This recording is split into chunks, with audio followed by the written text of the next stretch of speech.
So I was chatting with an old friend and we kind of uncovered this. So we were talking about how recently on Australia Day, someone I was following on Instagram who has a really popular brand of activewear in Australia and overseas now.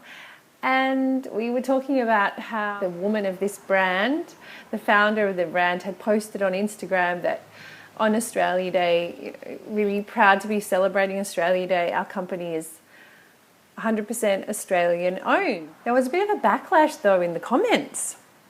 So there were people who were saying the problem is that it's not Australian made. And there's, an ongoing kind of backlash against products not made in Australia.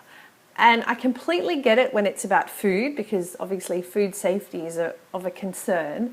But when it comes to textiles, and this is what I was saying to my friend, China has a really long history of making beautiful textiles.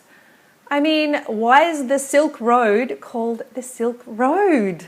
Because people from Europe used to go along the Silk Road to get silk from China because it was exquisite and wonderful and beautiful to wear, and they have this amazing long history of making beautiful textiles. And now even if you go to Europe, any of the catwalks in Europe, all of their woolen winter fashion are made of wool, which originally comes from the sheep in Australia or New Zealand, and then it gets made into beautiful woolen coats and skirts and pants for the European market. And I think this is something to kind of celebrate, this amazing ability to complement China.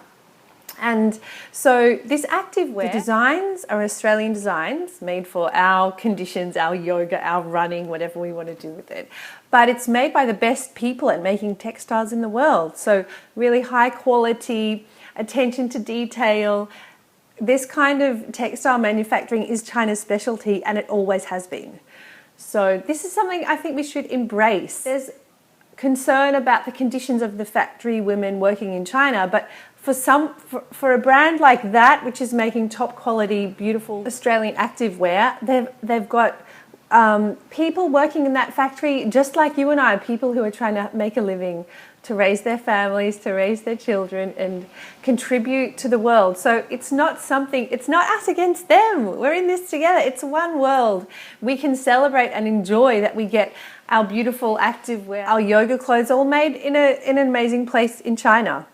How do you like that, guys? A little bit of a rant. Getting ready for the book launch, which is coming up. If you are going to be in Brisbane, I hope I'm going to meet you on the 9th of April at Riverbend Books at 6:30 p.m. for the book launch of my book, 86 Dumplings of Insight into China. And if you get a minute, I'd love you to come over to studiochina.com.au and sign up to my list. You'll get a free masterclass. You can hear me talking about areas of China's culture that you haven't uncovered yet. I'll see you next week for another episode of Studio China Chats.